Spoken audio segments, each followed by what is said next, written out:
why have another child? I'll quickly go through the actual story itself. You do question at the end of the story or the information that I'm going to be relating to you guys.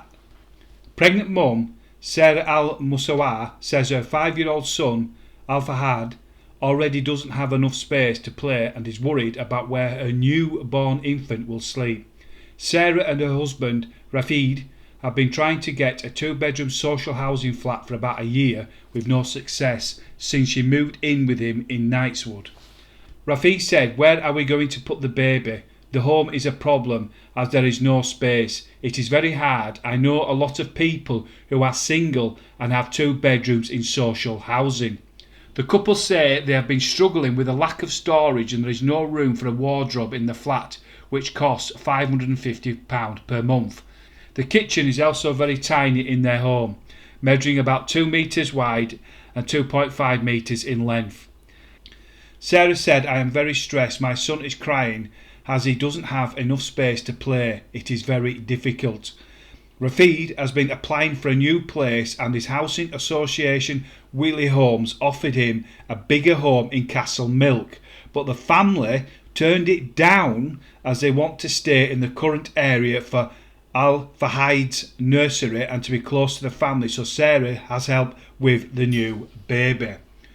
Fatin Hamed of the Scottish Iraqi Association, who has been supporting the family, said, "There will be 4 of them living in a chaotic situation. It is unfair distribution of housing."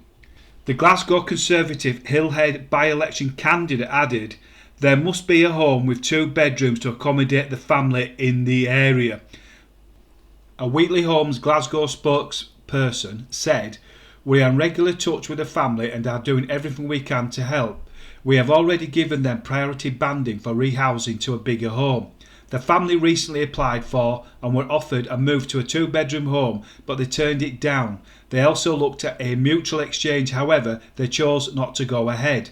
We'd encourage the family to keep noting interest in the available homes we advertise each week." Yeah, you do get a sense of entitlement with this particular couple. They've already got a 5-year-old son. She decided to move in with the guy in the last year they've been together in this particular accommodation, and in that time she's got pregnant again. She's shortly going to be due another child, so obviously that's going to they're going to go up the housing list, so to speak, up the ladder, so they've got a stronger chance of getting the accommodation what they want. They've been offered accommodation which they've turned down, a 2-bedroom flat in Castlemilk. They've turned that down for various reasons, in my eyes not legitimate reasons. You know, if they've been offered somewhere, if they're that desperate, they would move.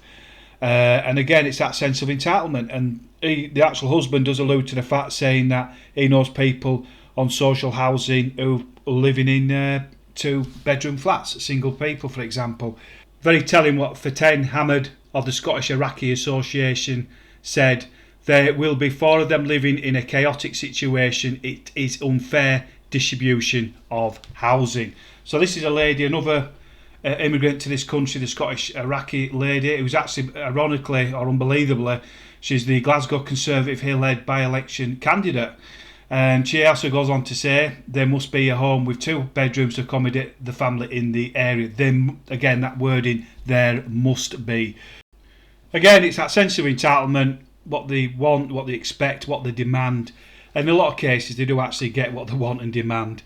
And what's to say that another 1 year, 2 years, 3 years, she has 3 children, 4 children, 5 children. So eventually they're going to want a house, a bigger house. And no doubt this gentleman will know people within his own community, his own people, his Iraqi people, fellow Iraqi people, who have that, who have 3-bedroom houses, 4-bedroom houses.